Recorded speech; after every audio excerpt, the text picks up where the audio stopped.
जिंदा बचने के लिए अजीब कोशिश। Welcome in part 2।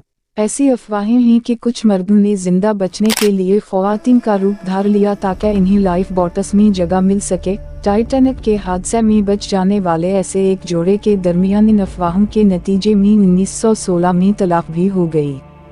डकंसन और हेलन बिशप नामी जोड़े के दरमियान ये अजीब वाक़या पेश आया था और डकंसन ने अमेरिकी सेनेट में अपने बयान में दावा किया था कि ऐसा कोई ऑफिशियल आर्डर नहीं था कि लाइफ बोट्स में सिर्फ ख्वातीन और बच्चों को ही जगह दी जानी चाहिए। मुतअद्दिद मर्द मुसाफिरों के बारे में ये अफवाहें इनकी ज़िंदगी में गर्दिश करती रहीं। लोगों के लिए कुर्बानी देने वाले। टाइटैनिक में सवार तमाम इंजीनियर्स ने मुसाफिरों को बचाने के लिए अपनी जान कुर्बान की। दरहकीकत इस जहाज़ की रोशनियां इस वक्त ही बंद हुई जब वो मुकम्मल तौर पर डूब गया, और ऐसा इसमें सवार इंजीनियर्स की जानिब से तमाम अफराद को बचाने के लिए बलात्कार कोशिशों के नतीजे में हुआ, जो जहाज़ के डूबने के दौरान भी पीछे रहकर बिजली और पंप्स चलाते रहे। इन्होंने रेडियो को भी चलाए रखा और इससे मदद के सिग्नल्स जहाज डूबने से चंद मिनट तक जारी रह गए। 25 में से एक भी इंजीनियर जिंदा नहीं बचा। खुशकिस्मत बचे। एडमंड और माइकल नोराटिल नामी भाई इस हादसे के वक्त बिलतरतीब 2 और 4 साल के थे। इस जहाज में वो अपने वालिद माइकल सीनियर के हमरा सवार हुए थे, जो इन्हें मन से अगवा करके इस तवक्को के साथ ले आया था कि इसकी नाराज बीवी भी इसका ताक़ब करेगी और वो अमेरिका में नई जिंदगी का आगाज कर सकेंगे। इन बच्चों को बाप ने एक लाइफ बोट में सवार करा दिया और खुद डूब गया। ये बच्चे इंग्लिश नहीं बोल सकते थे तो इन्हें हादसे में बच जाने वाले एक फ्रेंच बोलने वाले शख्स ने गोद ले लिया, मगर हुक्काम ने हादसे के 1 माह बाद तलाश करके बच्चों को इसके हवाले किया। हादसे की पेशगोई 14 साल कबल की गई थी।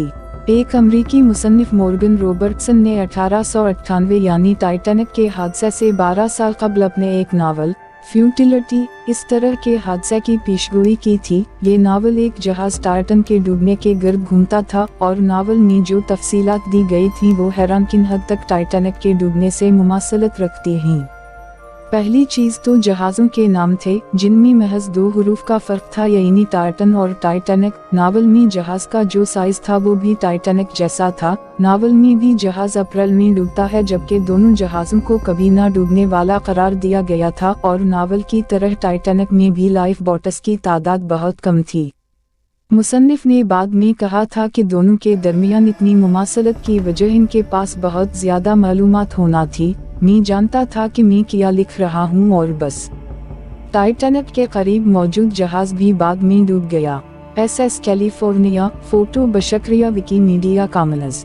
SS कैलिफोर्निया नामी जहाज टाइटैनिक को पेश आने वाले हादसे के वक्त चंद किलोमीटर ही दूर था, मगर वो बदकिस्मत अफराद की कोई मदद नहीं कर सका, क्योंकि SS कैलिफोर्निया का रेडियो रात को इस वक्त बंद कर दिया गया था जब टाइटैनिक आइसबर्ग से टकराया। उसी तरह जब कैलिफोर्निया के कप्तान को टाइटैनिक से फेंके जाने वाली रोशनियों के बाद जगाया गया, तो इसने ख्याल किया कि वो तो महज आतिशबाजी है, और जब ऐसो पैगाम इन तक पहुंचा तो बहुत ताख़ीर हो चुकी थी।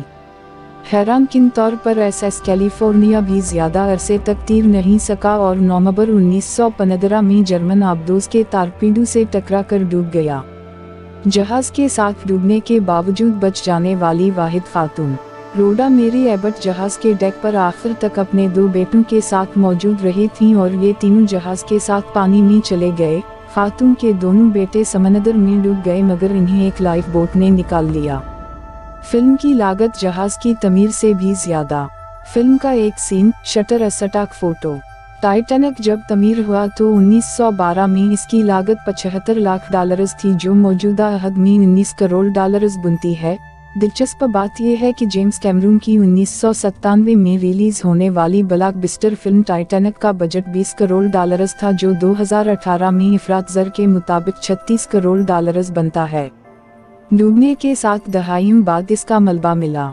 जी हूँ, टाइटैनिक अपने अहद में दुनिया का सबसे बड़ा बहरी जहाज था, और ये भी अंदाजा था कि वो कहाँ डूबा है, मगर 73 साल तक इसका मलबा दरियाफ्त करने की तमाम तर कोशिशें नाकाम साबित हुई, और इसे 1985 में मुबैना तौर पर एक खुफिया सिर जंग के नेवी मिशन के दौरान दरियाफ्त किया गया।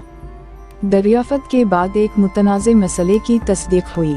कम अज कम 15 ऐनी शाहिद मौजूद हैं जिनका कहना था कि डूबने से कबल टाइटैनिक 2 टुकड़ों में तकसीम हो गया था और फिर समंदर की गोद में गया, मगर इन्हें नज़रअंदाज कर दिया गया, बल्कि सरकारी अमरीकी तहकीकात में कहा गया कि पूरा जहाज डूबा था।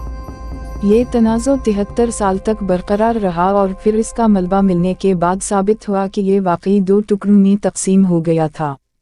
डूबते हुए फर्स्ट क्लास मुसाफिरों के तहफ़्फ़ुज़ को तरजीह। जहाज के फर्स्ट क्लास हाल का मंजर। इस हादसे में 1500 से ज़ायद अफराद हलाक हुए, जिनमें फर्स्ट क्लास की महज 4 ख़वातीन शामिल थीं। इसके मुकाबले में थर्ड क्लास की 89 और 387 मर्द समंदर की नज़र हो गए। फर्स्ट क्लास की डूबने वाली 4 में से एक खातून इसलिए डूबी क्योंकि इसने अपने कुत्तों को पीछे छोड़ने से इनकार कर दिया था।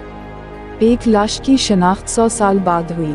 Sydney Goodwin. 1500 से ज़ायद हलाकतों में से सिर्फ 300 लाशें ही दरियाफ्त की जा सकी थीं, जिनमें से एक 19 माह का बच्चा भी शामिल था, जिसको इस यादगार कब्र में दफन किया गया जो इस हादसे में हलाक होने वाले बच्चों के लिए तैयार की गई थी, और इस पर नामालूम बच्चे के नाम से कुत्तिबा भी लगाया गया।